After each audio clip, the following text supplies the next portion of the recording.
Lipton Tea and Lipton Soup present Inner Sanctum Mysteries.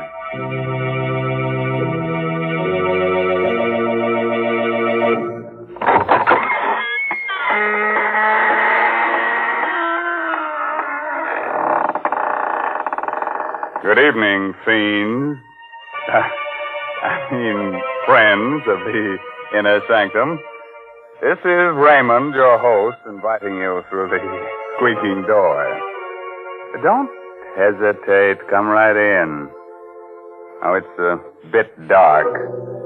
Careful, don't brush up against that skeleton. Oh, he's quite harmless, I assure you. He's only the skeleton in our closet come out for a bit of air. The idea of a skeleton coming out for air. Such nonsense. Oh, you mean because it's already so well ventilated? Huh? Oh, how do you do, Mary Bennett? Hello, Mr. Raymond. Now, you tell me truthfully, is there a family skeleton in your closet? Oh, yes, indeed. And what's more, we make no bones about it. But I'd like to really get him out of the closet. I need space to store my Lipton's noodle soup. What a silly thing to say. You know very well that Lipton's noodle soup comes in a tidy little package that takes up hardly any room at all. Oh. Fact is, Lipton's is convenient all the way around. It takes hardly any time to make, costs less, and makes lots more than canned soup. And when it comes to flavor, nothing can beat Lipton's. It's a grand, homemade-tasting noodle soup with a chickeny flavor. And, folks, Lipton's is just swimming with tender, golden egg noodles. It's like I always say, you just don't know how good noodle soup can be till you've tried Lipton's. And like I always say, tonight, put a tight hat on your head so your hair won't rise. And get ready to listen to No Coffin for the Dead. It's an original story by Emil Tepperman. And our star tonight is that famous radio actor, Les Tremaine, who plays the part of Tom Archer. Along the swanky East River Drive, all is quiet, except for the footsteps of two men who hurry toward one of the many tall apartment houses. Let me introduce you quickly to these two men before death strikes out at them. The man on the outside, the tall, blonde man, is District Attorney Tom Archer.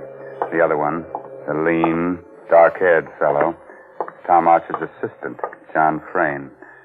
Tom's really worried about them. I'll walk you to the door of your house, John. I don't like your being out alone this late at night. Whoever's been sending you those threatening letters isn't John. Look out, John. That fellow in the alley with a knife. Look out. Drop that knife, you. Well, you've killed him. You've killed John Frayne. Don't. Keep back, you. Oh, that knife, you don't. No. Don't stab me. Well, the devil killed John Frayne. Stabbed me. I'll remember his face if I ever see him again. I'll remember.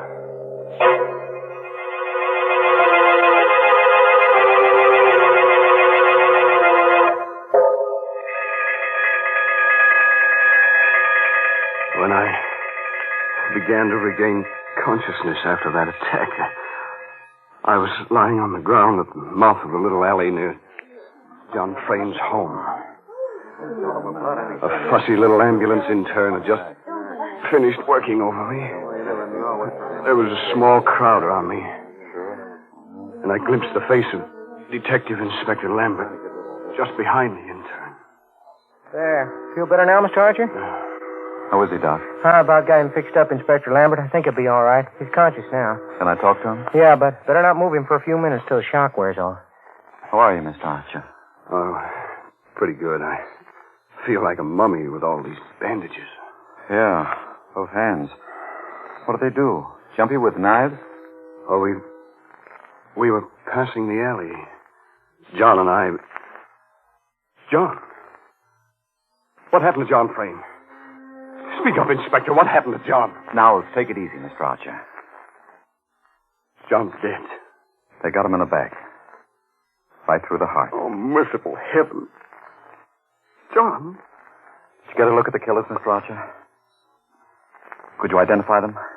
Well, there was only one man. He came out of the alley. He stabbed John, and then he swung at me. I didn't have time to go for my gun, so I caught the blade in my bare hands. He ripped the knife away and stabbed at me. I don't know how many times. 6 stab wounds, Mr. Archer. You're darn lucky none of them hit a vital spot. That was a brave thing, grabbing the knife with your bare hands. Probably saved your life. That's the mistake the killer made, leaving me alive. I've seen his face. I'll catch up with him, if it takes the rest of my life.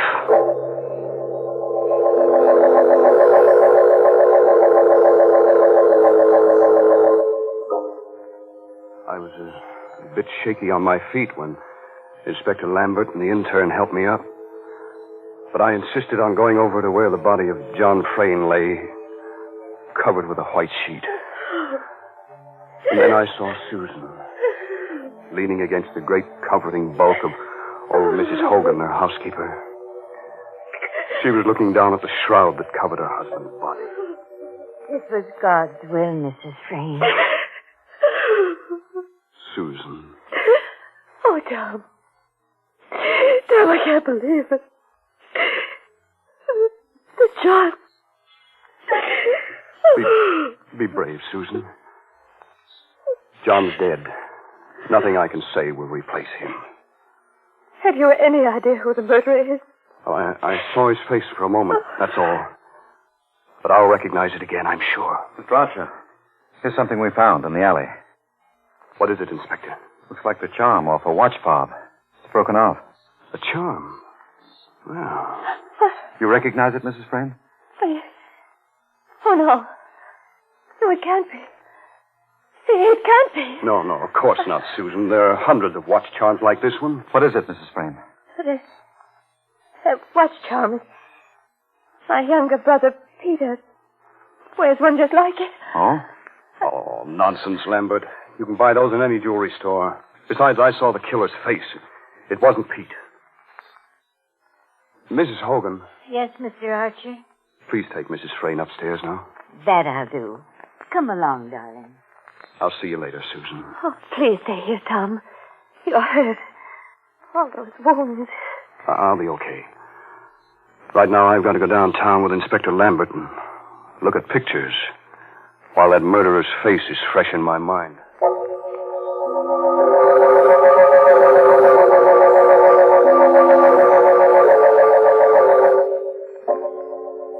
At headquarters, I looked through hundreds of pictures in the Rogues Gallery. It was just 2 hours before I came upon the photograph.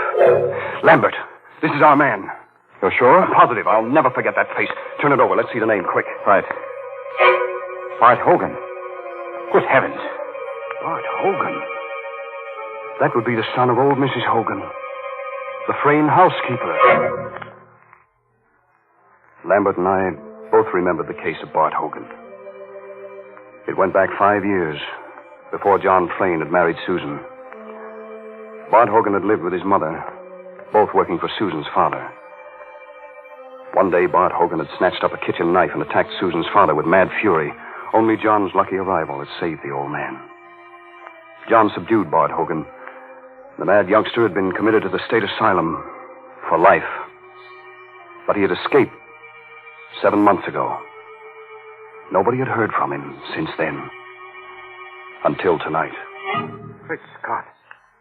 So that murderous kid has come back after all these years to get his revenge. I'm going back to the Frayne house. I want to talk to Mrs. Hogan. You think she might know where her son can be found? Who knows? I'll talk to her anyway. By the way, Mr. Archer. Yes? While you're up there, suppose you just kind of check on whether Brother Pete has lost his watch charm.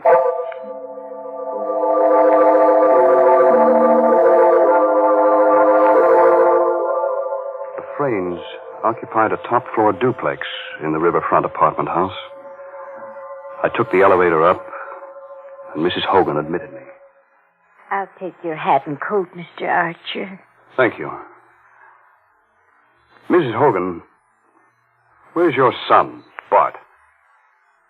Bart? Well, why'd you ask after Bart? Have you seen or heard from him since he escaped from the state asylum? What What makes you ask that? Mrs. Hogan, there's reason to believe that the person who attacked us in the alley is your son, Bart. Oh, no. Never say that, Mr. Archer. I'm afraid it's true. No, it couldn't be. I swear to you, it couldn't be Bart. Why not? I can't tell you why. But it wasn't Bart, I'm sure. What makes you so sure? You know where he's been hiding since his escape? You know where he is now? Oh, heaven help me. If you know where he is, you must give him up. But he didn't do it. He didn't. Believe me, Mrs. Hogan, I understand how you feel. But it'd be far better for Bart to go back to the state asylum than to be hunted for this new crime. If he didn't do it. Mr. Archer, if I prove to you that Bart couldn't have done it, would you let him be? Not make him go back to the asylum? Well, I don't know what to say. You see, I was downtown just now, and I recognized the picture of the man who attacked us. It turned out to be your son. There's very little chance that I was mistaken. But if I prove he couldn't have done it? How can you prove it? Well, come, I'll show you.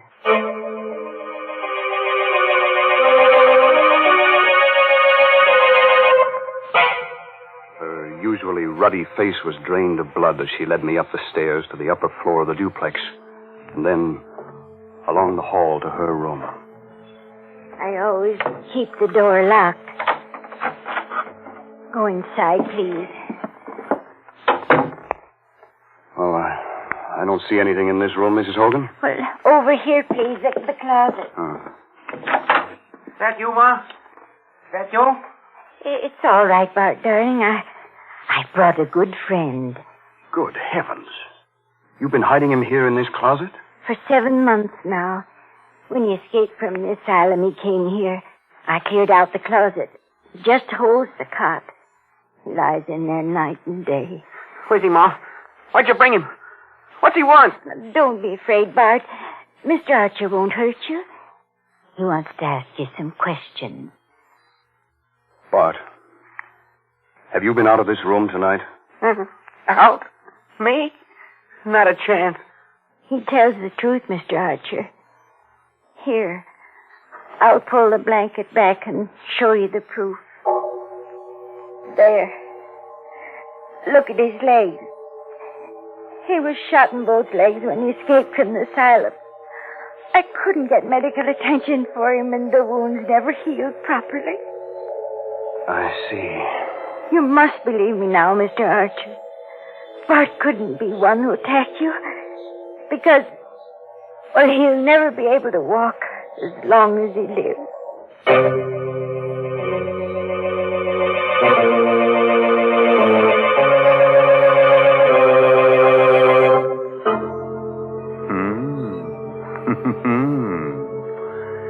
Well, now, if Bart Hogan didn't do it, and mind you, I said if, then who did kill poor John Frayne?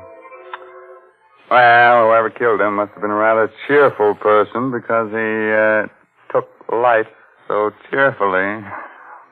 Cheerful indeed. Mr. Raymond, you've always had such gruesome thoughts on your mind, you wouldn't recognize something cheerful if you met right up with it. Oh, now, Mary, aren't you being a bit unfair? No, I'm not. You just don't know what folks like. But you listen to me, because I'm going to make a suggestion that'll please everyone. All right. Folks, if you want to give the boys overseas a real taste of home, why not send them a package or two of Lipton's noodle soup? It's so easy to do. You don't even need a request slip. You know, a bowl of hot soup makes a mighty good snack for the boys.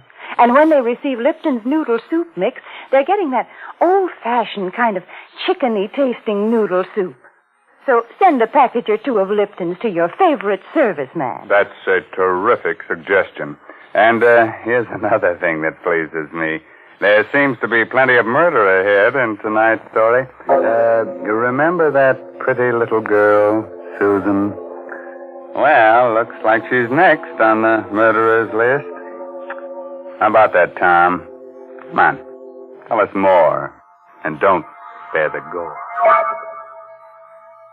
When I entered the living room on the lower floor, a few minutes later, Susan and Peter were there, with Arnold Matson, the lawyer. I tell you, this is a serious problem, Susan, and we've got to find an answer to it. There is no answer, Mr. Matson.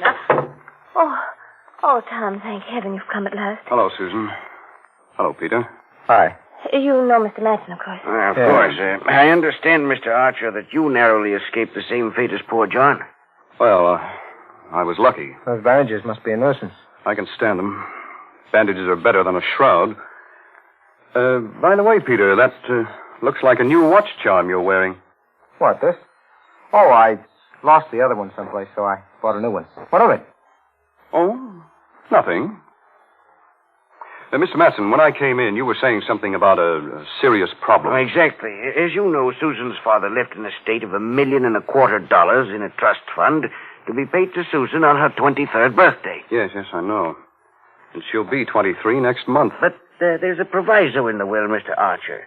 In order to receive the inheritance, Susan must be married and living with her husband on that date. Please, Mr. Matson, I don't want to talk about the money. Yes, but don't you see? You'll lose it all. The will distinctly says that you must be living with your husband. If not, then the money goes to 8 charities, except for $50,000 to Peter. I don't care. I don't care what happens to the money. Without John, it doesn't matter. Well, Peter, it'll be a break for you. What do you mean by that, Matt? Well, there's no need to become enraged, Peter. I only pointed Well, you out... filthy rat, I'll show you what I know. Take it easy, Peter. Go. All right. Take your hands off me.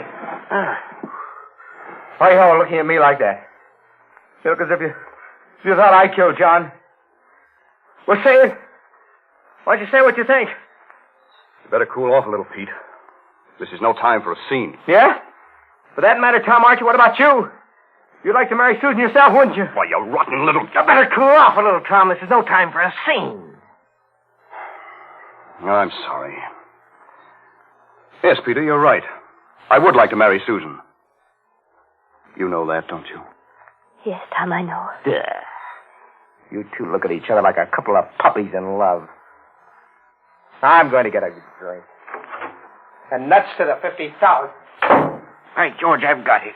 Got what, Mr. Matson? The solution to our problem. What are you talking about? That's it, don't you see, Susan? You can marry Tom Archer here, and then you'll be able to legally claim the estate on your birthday. Well, that's a pretty callous thing to suggest, Matson. Callous?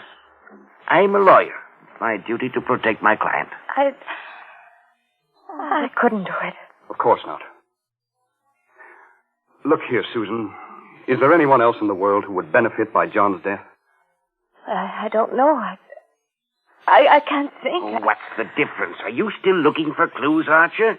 You know who the murderer is, young Bart Hogan. Why look further? Bart Hogan? Matson, how did you know about Bart Hogan? What? What do you mean? Well, I just come from Inspector Lambert's office. There was nobody present when we found Hogan's picture. How did you know about it? Well, it's really quite simple. I phoned headquarters a little while ago, and Inspector Lambert told me. Archer, Matson! What's that? Peter. Archer, come quick, in the kitchen. Come along, Matson, quick. Yes. You stay here, Susan. All right, Pete, take it easy. We're coming. Down the hall, in the kitchen. Get hold of yourself. You open the door. I can't. Well, go ahead, Archer. Open it. Huh? Good heavens. It's Mrs. Hogan. She lay on the kitchen floor on her back, with blood all over her clothes. The blood came from a gaping knife wound in her throat, and the knife lay on the floor alongside her. I found her that way. Her body's warm. She was killed within the last 10 or 15 minutes. Then the killer's running loose somewhere in the house. Susan! She's alone! Good heavens. There, on the floor. Susan, darling. Is she dead? Oh, no. She's only fainted. The shock. Oh. It's all right, Susan. What happened? Was it Mrs. Hogan? Yes. Who? We don't know. But the killer's in the house. That madman is liable to kill us all, one at a time. I have a revolver. Let's search the house. Right. Matson, you go in the kitchen and stand guard over that knife. There may be fingerprints on it. Very well. Peter, you stay here with Susan. Here's my gun. Don't be afraid to use it. Wait just a minute. What is it, Matson? Has it occurred to you the killer may be one of us? One of us? What are you looking at me for? You were out of this room for quite a while. Why, you are a kid! Look out, the gun! That's better. I'll take the gun. He was going to shoot me. Sorry. I lost my head. Susan, I'm sorry you have to go through all this. Everybody's on edge. There's a killer loose in the house, and we've got to find him. Yes, Tom. I know you'll do whatever's right. I'll try. You two. You can both stay here with Susan. I'll search the house myself. Manson, call the police. Yes, but how can you hold the gun with your hands all bandaged? You can't pull the trigger. I'll use it as a club. All right, now. Don't move out of this room till I return. Be careful, Tom.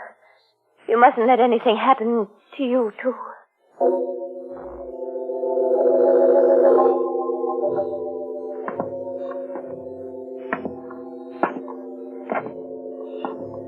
I went slowly up the stairs to the upper floor, gripping the gun by the barrel in my bandaged hand.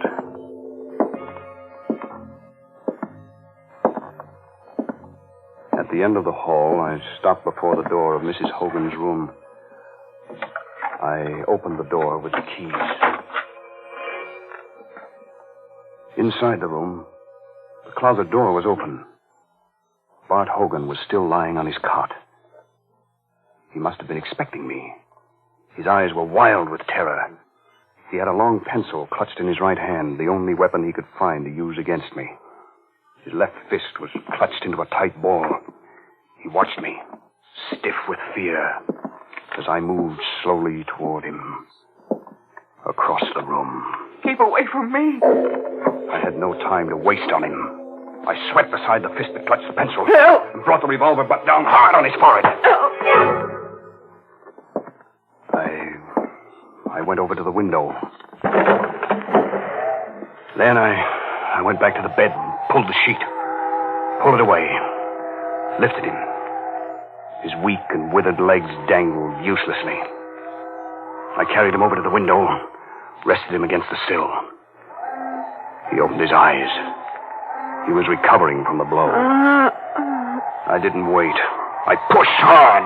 He went toppling out of the window.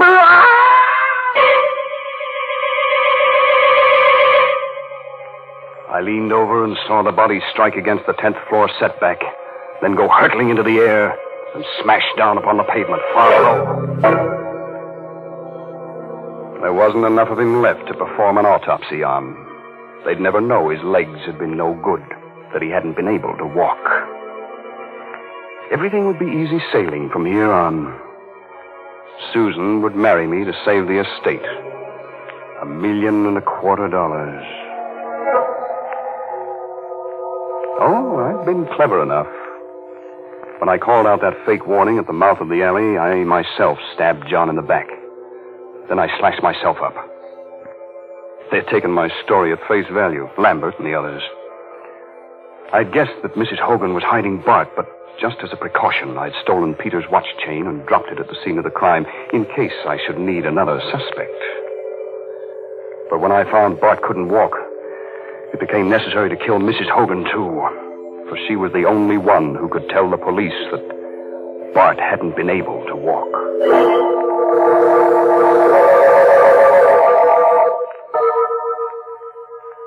All I had to do now was go down and say I'd found Bart, we had fought, and he had fallen from the window. The perfect crime.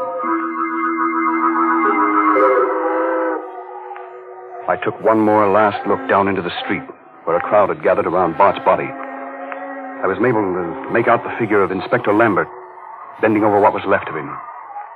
And I saw Lambert force something out of the clenched left fist of the dead body. In a flash, I remembered that feeble little pencil with which Bart had tried to defend himself. I pulled in my head from the window and glanced across to the closet. I saw it at once. A small white scratch pad. I rushed across the room and snatched up the pad. There, on the topmost page, were the indentations of what Bart Hogan had written on the page, and then had torn off. I could read it clearly. I could almost imagine his terrified voicing of the frightened appeal as he wrote it. Archer was here. He means to kill me. He wants them to think I killed John Frame.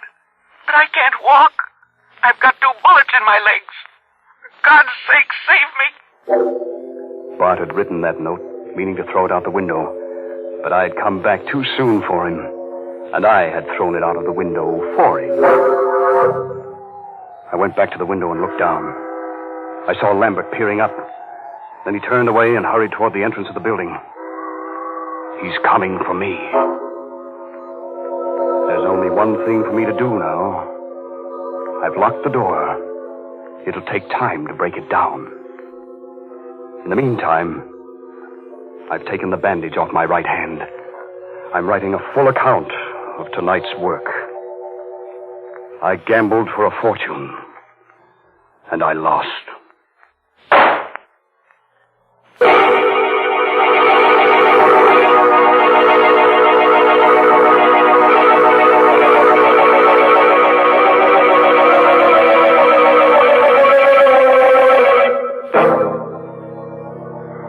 Oh, dear. And I loved that boy so. Yes, sir, he seemed like such a nice young man. Well, his trouble was he tried to commit the perfect crime without first practicing up on minor crimes. He should have started by stealing watermelons and then maybe tried his hand at robbing mail trains. Mr. Raymond, what are you suggesting? And just when I was getting ready to tell people to send a bowl of soup to the boys overseas. Wouldn't the soup get cold by the time it arrived? Oh, of course not. Why, Lipton's noodle soup mix comes in a flat package. You simply send it along to your favorite soldier. Oh. And he'll be pleased by your little gift because this noodle soup is just like a taste of home.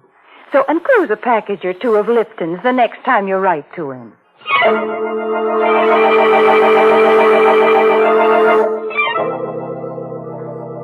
Oh, gosh, I'm sorry you have to go so soon. But drop in again next Tuesday for another little blood fest. You know, some people have to commit murders to get a kick out of life. Others get their satisfaction from listening to Inner Sanctum. But a word of advice.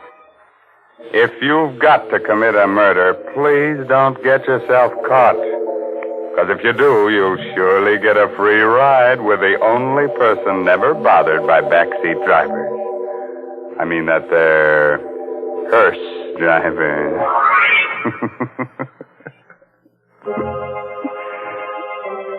By the way, this month's Inner Sanctum mystery novel is A Time to Die by Hilda Lawrence.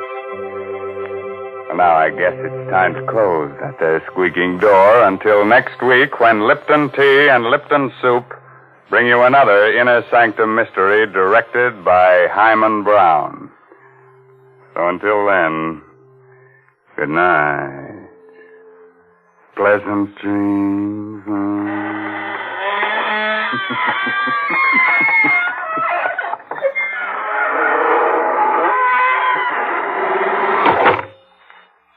Folks, here we are outside the squeaking door. And I guess we're all pretty shaken up after hearing about those murders. But I know just the thing that'll put us back to normal again. It's Lipton tea. Yes, a cup of that brisk Lipton tea would do just fine. And did you notice that word brisk?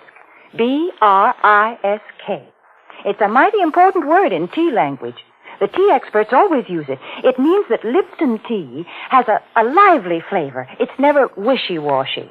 That's why most folks prefer Lipton's to any other kind. Now, don't forget, that's Lipton tea. And don't forget to tune in again next Tuesday night to Inner Sanctum. This is CBS, the Columbia Broadcasting System.